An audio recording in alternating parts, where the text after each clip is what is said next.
2014 के लोकसभा चुनाव में पूरे देश का युवा नरेंद्र मोदी में हो गया था। भारतीय जनता पार्टी की निगाहें एक बार फिर युवाओं पर है और उत्तर प्रदेश की जिम्मेदारी उन्होंने एक युवा नेता सुभाष यदुवंश के कंधों पर।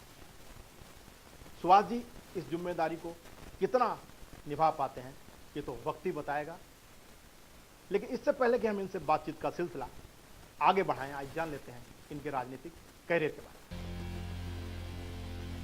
यूपी बीजेपी युवा मोर्चा के प्रदेश अध्यक्ष सुभाष यदुवंश बचपन से ही राष्ट्रीय स्वयंसेवक संघ की गतिविधियों से प्रभावित रहे हैं। इलेक्ट्रॉनिक्स और कम्युनिकेशन इंजीनियरिंग में ग्रेजुएट सुभाष यदुवंश स्कूली दिनों से ही विद्यार्थी परिषद से जुड़ गए थे। बचपन से मेधावी सुभाष मूल रूप से संत कबीर नगर के रहने वाले हैं। स्कूल कॉलेज में शानदार एकेडमिक रिकॉर्ड हासिल करने वाले सुभाष का सियासी सफर भी शानदार रहा है। 2007 से 2013 तक बीजेपी युवा मोर्चा की राष्ट्रीय कार्य समिति में बतौर सदस्य उन्होंने संगठन के हित में कई अहम कार्य किए। उनके समर्पण और निष्ठा की वजह से पार्टी ने उन्हें 2016 में यूपी में प्रदेश मंत्री की जिम्मेदारी सौंपी। इसके बाद 2017 के चुनाव में उन्हें उत्तराखंड का प्रदेश प्रभारी बनाया गया। पार्टी की ओर से उन्हें उत्तराखंड में सर्वश्रेष्ठ प्रभारी का सम्मान भी दिया गया। सुभाष यदुवंश की कर्मठता और संगठन को सशक्त बनाने की कुशल कार्यशैली की वजह से पार्टी ने उन्हें 9 फरवरी 2018 को यूपी बीजेपी युवा मोर्चा का प्रदेश अध्यक्ष नियुक्त किया। बीजेपी के अखिल भारतीय सदस्यता अभियान के प्रदेश प्रभारी के रूप में उन्होंने न सिर्फ 12 लाख नए वोटरों को पार्टी से जोड़ा, बल्कि बड़ी संख्या में इंजीनियर्स, डॉक्टर्स और प्रोफेशनल्स को भी पार्टी की सदस्यता दिलाई। पार्टी की तिरंगा यात्रा में बतौर प्रदेश सह प्रभारी और लखनऊ के रामाबाई मैदान में पीएम नरेंद्र मोदी की रैली के सह प्रभारी के रूप में भी उन्होंने पार्टी में बखूबी वाहवाही बटोरी। अभी आपने देखी सुभाष यदुवंश जी की राजनीतिक यात्रा। सुभाष जी, हमारे खास कार्यक्रम में आपका बहुत बहुत स्वागत है। धन्यवाद। सुभाष जी, आप आईएएस की कोचिंग करते थे, बच्चों को आईएएस बनाते थे और आप भारतीय जनता पार्टी युवा मोर्चा के प्रदेश अध्यक्ष हैं। अब आप बच्चों को क्या बनाएंगे, युवाओं को क्या संदेश देंगे? हाँ, देखिए, पहले क्या है कि हम लोग बचपन से ही संघ बैकग्राउंड से जुड़े रहे। उसके बाद विद्यार्थी जीवन में जब मैं कॉलेज में पढ़ता था तो उस समय मैं अखिल भारतीय विद्यार्थी परिषद के संपर्क में आया और जिनमें विभिन्न दायित्वों पर मैंने काम किया। हम लोग एक सामान्य किसान बैकग्राउंड के लोग थे, तो कॉलेज से निकलने के बाद हमारे पास 2 ऑप्शन था। या तो हम अपने जीविकोपार्जन और आगे के करियर के लिए कुछ नौकरी करें या कोई व्यवसाय करें। व्यवसाय एक कठिन ऑप्शन था हमारे जैसे युवा के लिए, जिसको घर से कोई पूंजी नहीं मिल सकती है, लेकिन हमने दोस्तों के मदद से और ऐसे करके आईएएस एकेडमी की स्थापना की। बहुत गर्व है मुझे कि मैं 24 साल में अपने पैरों पे खड़ा हो गया था और बिना किसी पारिवारिक बैकग्राउंड के जो बेसिक चीज़ें होती हैं राजनीति में, कहीं आना है, जाना है, प्रवास है, मुझे उसके लिए किसी पर निर्भर रहने की आवश्यकता नहीं रही। अगले कई सालों तक मैंने देश को बहुत अच्छे अच्छे ऑफिसर्स दिए, लेकिन 2007 में राष्ट्रीय कार्य समिति में आने के बाद मैं अपना लगभग पूरा का पूरा समय भारतीय जनता युवा मोर्चा को देता हूं। और अब प्रदेश अध्यक्ष बनने के बाद आपको अभी मैं पहली बार आपसे शेयर कर रहा हूं कि मेरी 4 साल से मैं लखनऊ ब्रांच जो बहुत ठीक चल रही थी, प्रदेश अध्यक्ष बनने के 1 महीने बाद ही हमने उसको क्लोज कर दिया, क्योंकि मुझे लगा कि इतनी सारी जिम्मेदारियों के बीच में ये नहीं हो सकता है। रही बात युवाओं की, तो देखिए, उत्तर प्रदेश का युवा और देश का युवा बहुत सारी चुनौतियों से इस वक्त जूझ रहा है और ये एसेट भी है देश के लिए। पूरे दुनिया भर में उत्तर प्रदेश के युवाओं ने अपना परचम लहराया है, चाहे वो टेक्नोलॉजी का फील्ड हो, चाहे वो खेल का फील्ड हो, चाहे वो स्टार्टअप का फील्ड हो, चाहे वो एजुकेशन का फील्ड हो। इन्हीं युवाओं की चुनौतियों को सॉल्व करने के लिए उनके कंधे से कंधा मिलाकर चलने की अपेक्षा है युवा मोर्चा के सभी साथियों से, और युवा मोर्चा इनको एक नया आयाम प्रदान कर सके, अवसरों का, अपॉर्चुनिटीज का एक प्लेटफॉर्म प्रदान कर सके, ऐसा मेरी इच्छा है युवा मोर्चा के इस कार्यक्रम। सुभाष जी, आप आईएएस और आईपीएस की कोचिंग चलाते हैं, प्रारंभिक शिक्षा दीक्षा आपकी कहाँ से? गाँव में जब हम पढ़ते थे तो कचनी गाँव में एक प्राइमरी पाठशाला होती थी जिसमें हम लोग पढ़ते थे, और काठ का एक पटरी होती थी जिसको लकड़ी से काट के बनाया जाता था, स्लेट नहीं, जिसपे दुद्धि बोलते थे हम लोग, चाक, उससे लिखते थे और उसी को घोर करके एक छोटी सी बोतल में उसके जो नरकट की कलम होती है उससे, ऐसे तो बचपन में ये शिक्षा रही, लेकिन मैं आप लोगों के स्नेह से पढ़ने में थोड़ा ठीक था। तो मेरे चाचा जी हैं जो टीचर थे, वो मुझे शहर में लेकर के आए। पिताजी और परिवार वाले चाहते थे कि आप राजनीति में आए या स्वयं आईएएस बने, आईपीएस बने? देखिए, हमारे पिताजी किसान थे, और आपको अगर मैं पूरी ईमानदारी से बताऊं तो वो सिर्फ ये चाहते थे कि मैं उनके पास रहूं। मुझे लेकर के उनकी कोई महत्वाकांक्षा नहीं थी। उनके हृदय में बस ये प्रेम था कि मैं जब जहां भी रहूं, चाहे मैं छोटी नौकरी करूं, बड़ी नौकरी करूं, उनकी आंखों के सामने रहूं। मेरे पिता बहुत ही साधारण, अपना सिग्नेचर भी ठीक से नहीं कर पाते थे, अंगूठा लगाते थे, और किसान थे, और वो उनकी बस इतनी इच्छा थी। लेकिन मुझे लगता था कि मैं बाहर जाकर के कुछ कर सकूं। मेरे समाज ने, मेरे गांव के लोगों ने इतना सारा चीज मेरे लिए किया होगा, समाज बहुत कुछ देता है, तो पलट के हम उसे वापस तभी दे सकते हैं जब हम अपने पैरों पे खड़े हों, अन्य क्षेत्रों में कुछ करके कुछ अलग सा करें और इंडिपेंडेंट हो। युवाओं के लिए पहली चीज है कि वो पहले इंडिपेंडेंट हो, फाइनेंशियली पहली चीज है कि वो अपने करियर में इस तरह की शिक्षा प्राप्त करें कि वो पहले अपने पैरों पे खड़ा हो। सुभाष जी, अक्सर ये देखा जाता है कि जो भी लोग राजनीति में आ रहे हैं, जी, युवा विशेषकर जो भी आ रहे हैं, वो राजनीति में ग्लैमर से प्रभावित होकर आ रहे हैं। जी। आपको नहीं लगता कि पहले जो युवा आते थे वो इसको एक सेवा भाव से आते थे, लेकिन अब अक्सर लोग ये राजनीति को ग्लैमर मानते हैं? नहीं, मैं इस बात में थोड़ा सा विभेद है आपसे कि चीन में एक किताब मिली जो 5000 साल पहले की किताब थी, खुदाई में, और ये किताब मिली भी बहुत पहले थी, 100-150 साल पहले। उसमें भी यही लिखा हुआ था कि आज के लोग बहुत बुरे हैं और पहले के लोग बहुत खराब थे। मैं ऐसा नहीं मानता। राजनीति में आज की डेट में ज्यादा पारदर्शिता आई है। 24 घंटे के चैनल हैं, व्यक्तिगत सोशल मीडिया है जो आप खुद ब्रॉडकास्ट कर सकते हैं। तो आज के जो राजनेता हैं उनके समक्ष चुनौतियां ज्यादा हैं, पारदर्शी बने रहने की, अपनी छवि को ठीक रखने की, ये सब चीजें हैं। लेकिन देखिए, इस बात में बिल्कुल आप सही कह रहे हैं कि ग्लैमर से प्रभावित होकर के भी लोग आते हैं, लेकिन एक पक्ष उत्तर प्रदेश में रहते हुए हम लोगों को नहीं भूलना चाहिए, जो आरोप भी लगता है कि जिसके पास कोई काम नहीं है वो राजनीति कर रहा है। जी, इस धारणा को भी बदलना है। राजनीति सेवा का माध्यम है। तभी मैंने एक बात बोली कि युवाओं को पहले अपने पैरों पे खड़ा होना होगा। वो अपनी जो बेसिक समस्याएं हैं, जैसे उनका घर है, परिवार है, करियर है, जब इनसे थोड़ा एक मीडियम लेवल पे मुक्त हो जाएंगे, तब इसको वो सेवा भावना से करेंगे, जैसे मैंने किया। इस मामले में मैं उदाहरण की, जैसे मैंने आईएएस एकेडमी के थ्रू एक फाइनेंशियल एस्टेब्लिशमेंट हो गया था और बहुत कम उम्र में हुआ। तो ऐसे स्टार्टअप की विभिन्न प्रकार की योजनाएं माननीय मोदी जी लेकर के आए हैं, और योगी जी की सरकार में भी लगातार इस पर काम हो रहा है, चाहे स्टार्टअप इंडिया हो, डिजिटल इंडिया हो, मेक इन इंडिया हो, या जैसे इनक्यूबेटर की संस्कृति जो उत्तर प्रदेश में लाई जा रही है, वो इसीलिए है कि युवा अपने पैरों पे खड़े हो सकें, नौकरी मांगने वालों की बजाय नौकरी देने वाले बन सकें। यदुवंश जी, जिस तरह से प्रधानमंत्री जी को यहाँ तक पहुँचाने में पूरे देश का युवा जी जान से जुटा था, आपको लगता है कि इस बार भी उसी जोश और खरोश से आपकी पार्टी को जिताने के लिए फिर युवा जुटेगा? देखिए, अगर इसको थोड़ा मैं दूसरे तरह से आंसर दूं तो ये ज्यादा अच्छा होगा। युवाओं के प्रतिनिधि होने का जो लोग दावा करते हैं, देखिए उनकी स्थिति और छवि क्या है। एक तरफ अखिलेश यादव जी उत्तर प्रदेश में हैं, तेजस्वी यादव जी वहां पर हैं, राहुल गांधी जी देश में हैं जो विपक्ष का नेतृत्व करने की मंशा पाल रखे हैं। ऐसे ही अगर आप पूरे उत्तर प्रदेश के विभिन्न राज्यों में देखेंगे कि कौन लोग इनके नेतृत्व संभालने का दावा कर रहे हैं, तो ये खुद न ट्रेंड लोग हैं, न सीखे हैं, ये तो परिवार की धाती के कारण बाहर आ गए हैं और एक विरासत लेकर के आए हैं जिन पर ये कर रहे हैं, और रोज उसमें गलतियां करने रहते हैं। देखिए सुभाष जी, अभी आपने बात कही इन नेताओं की, चाहे राहुल गांधी की बात हो, चाहे अखिलेश यादव की बात हो, चाहे तेजस्वी यादव की बात हो, इनका एक पारिवारिक बैकग्राउंड था, चाहे वो आर्थिक ले लीजिए, और चाहे एक बड़ी बात होती है फॉलोइंग। ये जब राजनीति में आए तो बड़ी फॉलोइंग मिली। ऐसे बीच में आप जैसे नेताओं का एक युवा नेतृत्व देना, यानी युवा बीच में अपना प्रतिनिधित्व देना, उनकी एक नेतृत्व करना, कैसे आप इनके बीच में अपने को बात?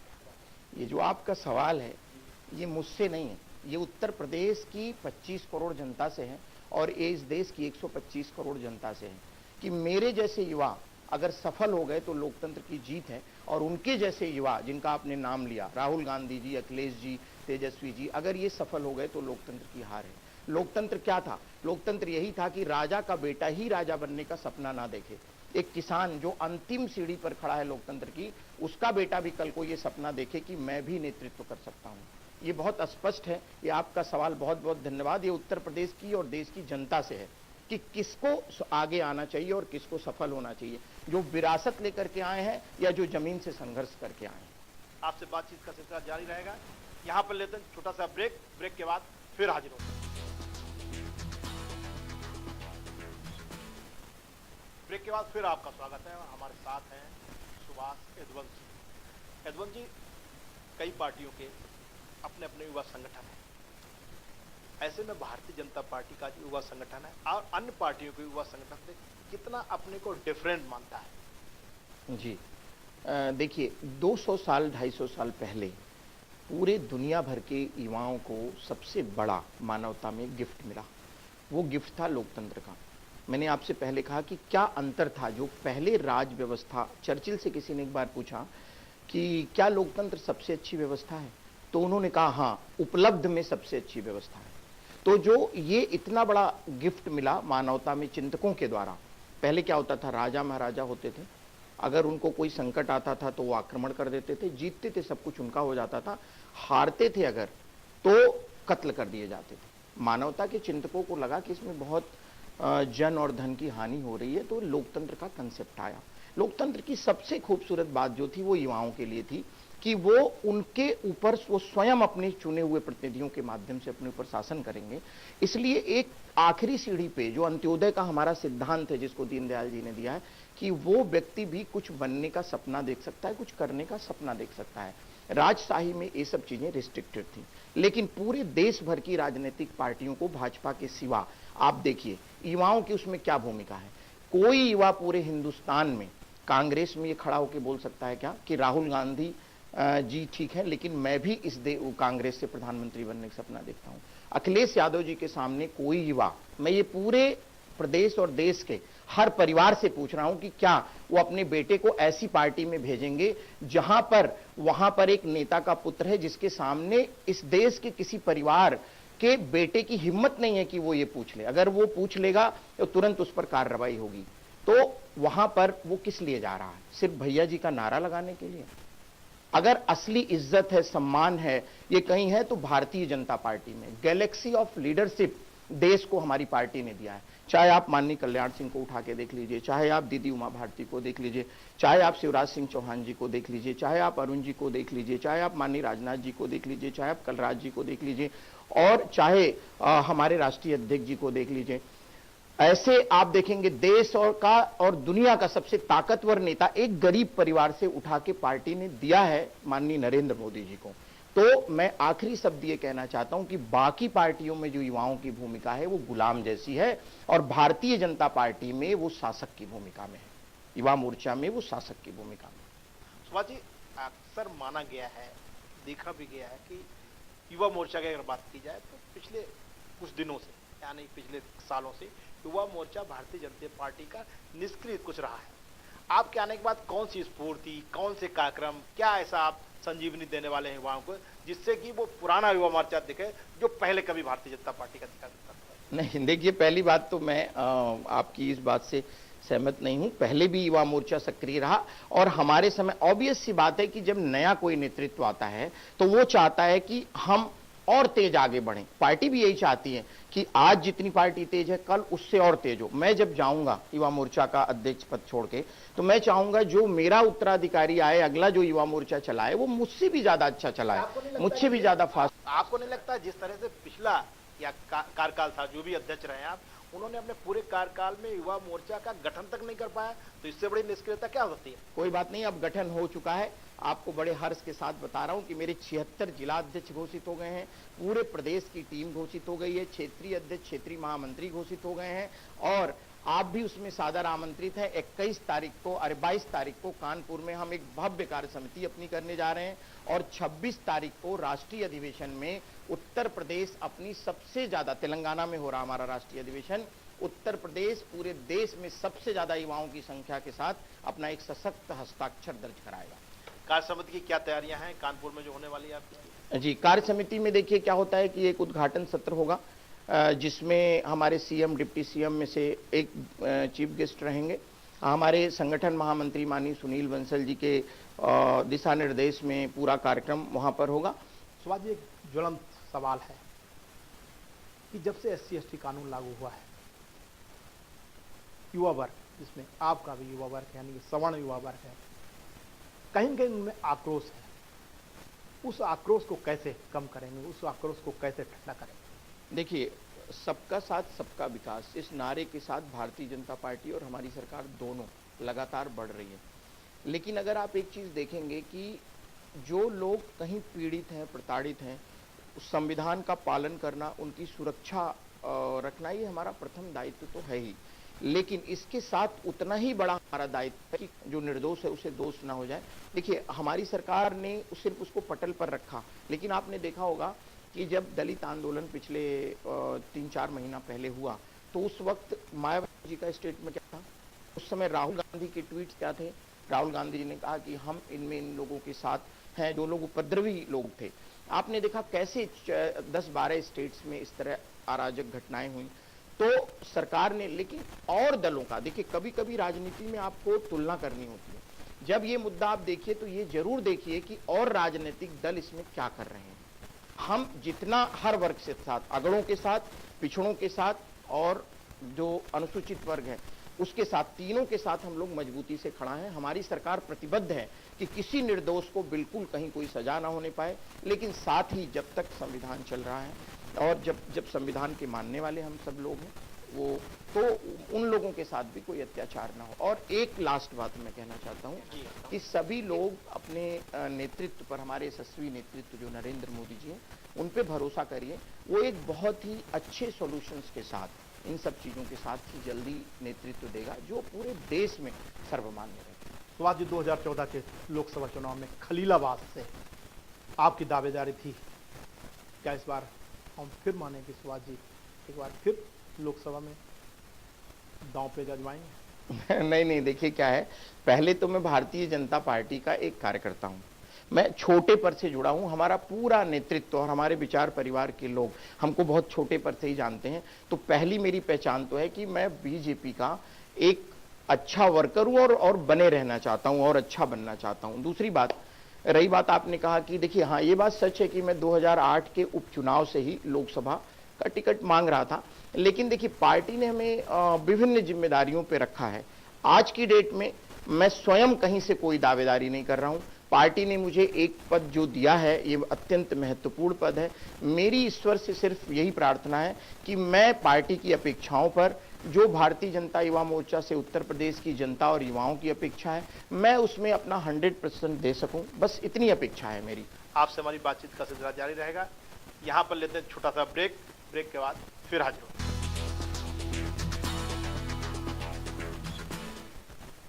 ब्रेक के बाद फिर आपका स्वागत है। हमारे साथ हैं सुभाष यदुवंश जी। यदुवंश जी, भारतीय जनता युवा मोर्चा की बड़ी जिम्मेदारी है आपके पास, कई कार्यक्रम आप करा चुके हैं। अगर मैं छोटे से कार्यकाल की उपलब्धियों की बात करूं तो किन उपलब्धियों को गिनाना चाहेंगे आप? देखिए, अभी 5-6 महीनों में हमने कुल 13 कार्यक्रम भारतीय जनता युवा मोर्चा में किए हैं। जो उसमें कोशिश ये रही है कि समाज से जुड़े हुए कार्यक्रम, राजनीति पार्टी के युवा विंग हैं हम लोग, लेकिन समाज सेवा को हम राजनीतिक बदलाव का उपकरण बनाना चाहते हैं। जैसे मैं उदाहरण के लिए आपको बताऊं कि अभी स्वच्छता अभियान हम लोगों ने खत्म किया है 2 तारीख को।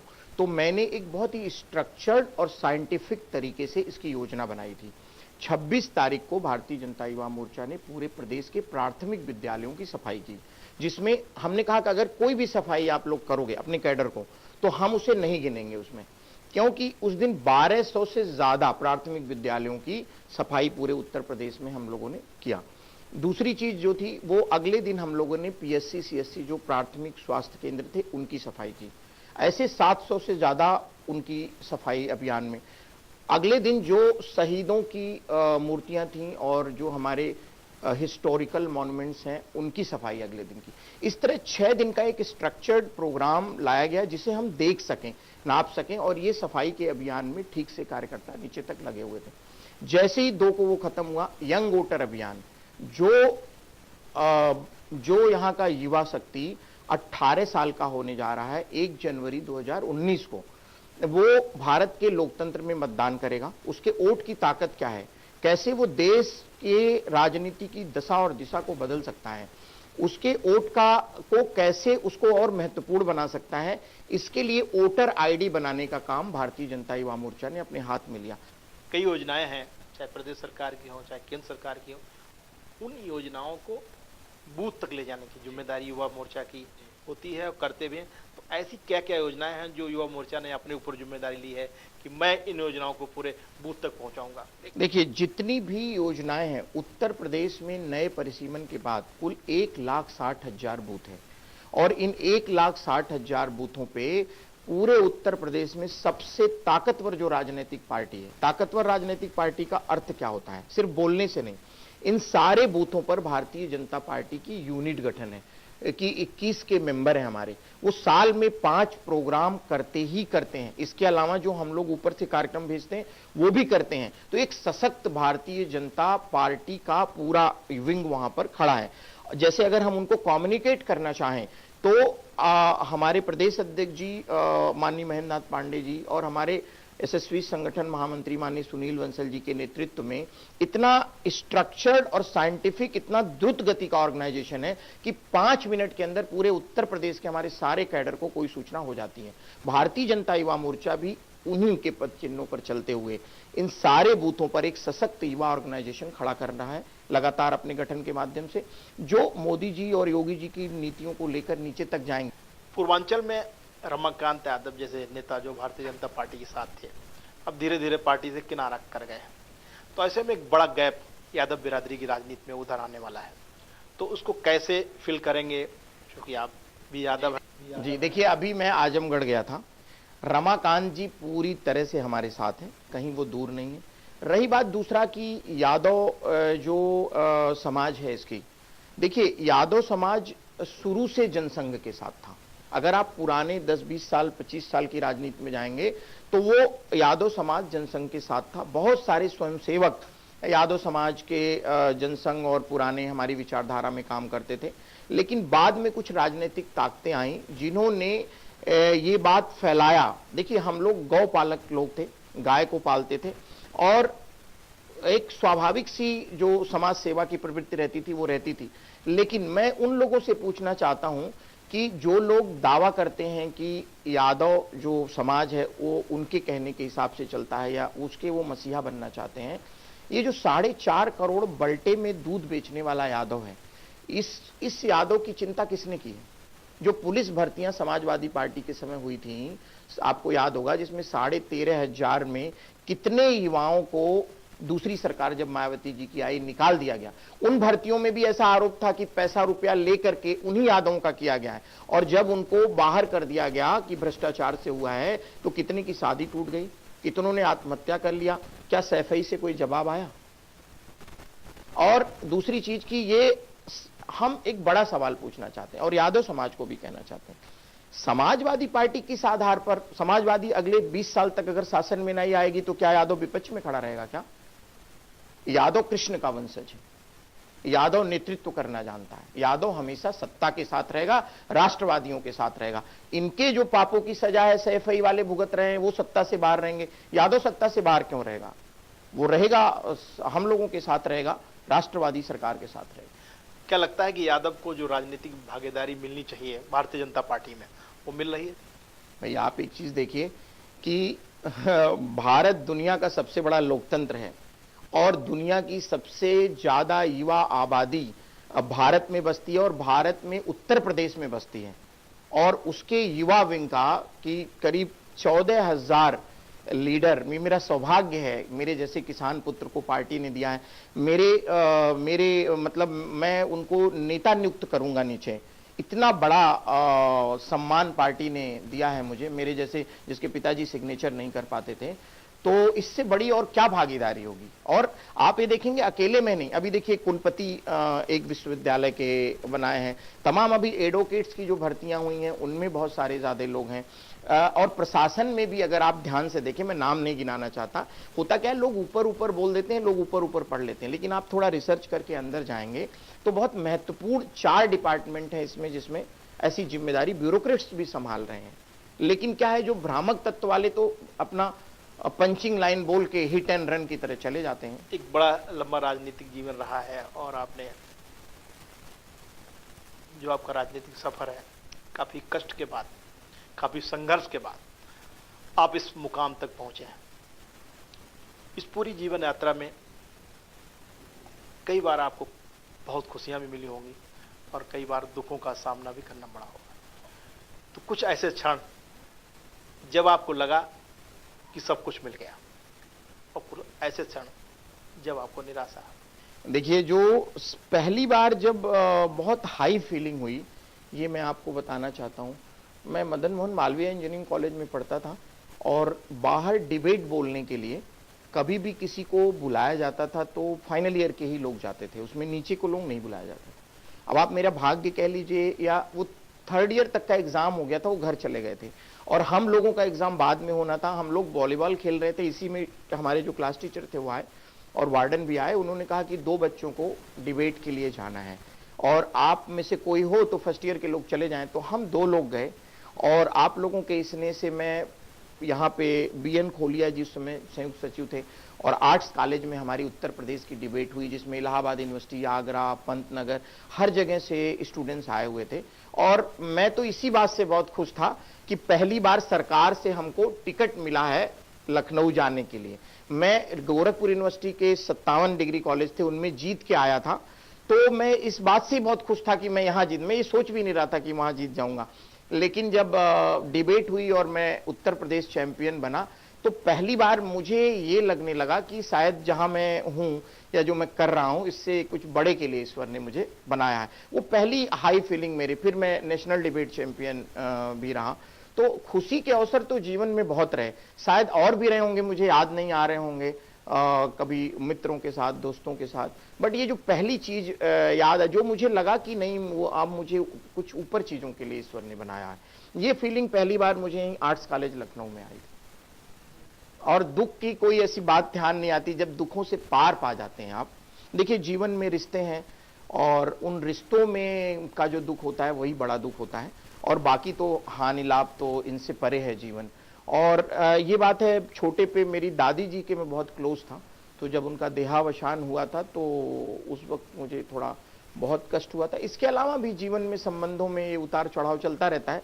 मैंने आपसे कहा कि दुख तो संबंधों में ही है, और बाहर के जो दुख हैं वो तो पूर्ति हो जाती है उनकी, वो तो हानि लाभ के हैं, उनमें कोई बड़ी बात नहीं। खुशी की अगर बात की जाए तो लोग कहते हैं कि जब व्यक्ति की शादी होती है तो उसको बड़ी खुशी होती है, और मुझे ये भी पता चला कि आपने शादी की नहीं, तो ऐसी कोई योजना है, कोई आगे नहीं की या आगे नहीं भी करेंगे कुछ वैवाहिक जीवन के? देखिए, ऐसे क्या है कि देखिए, ईश्वर की ऐसा कोई भीष्म प्रतिज्ञा नहीं है, लेकिन ये बात बिल्कुल ठीक है कि I decided not to marry, क्योंकि मुझे ये लाइफ स्टाइल ठीक लगती है। मुझे लगता है कि अकेले रहने की कला मैं जानता हूँ, ये आसान काम नहीं है, और इसके कुछ प्लस पॉइंट भी हैं, कुछ माइनस पॉइंट भी हैं। जैसे मुझे घर की ज़रूरतों पे ध्यान देना पड़ता है, जिनकी पत्नियां हैं वो एकदम ही फ्री रहते हैं, और एक सपोर्ट सिस्टम भी रहता है। लेकिन कुल मिला के मैं जीवन में बहुत खुश हूँ,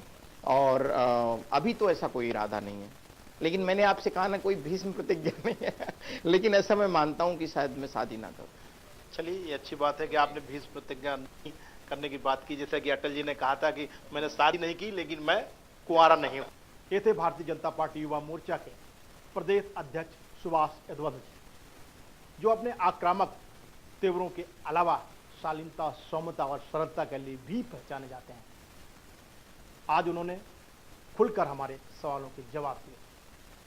उन्होंने ये भी कहा कि हमने शादी नहीं की, लेकिन शादी न करने के लिए कोई भीष्म प्रतिज्ञा नहीं की है।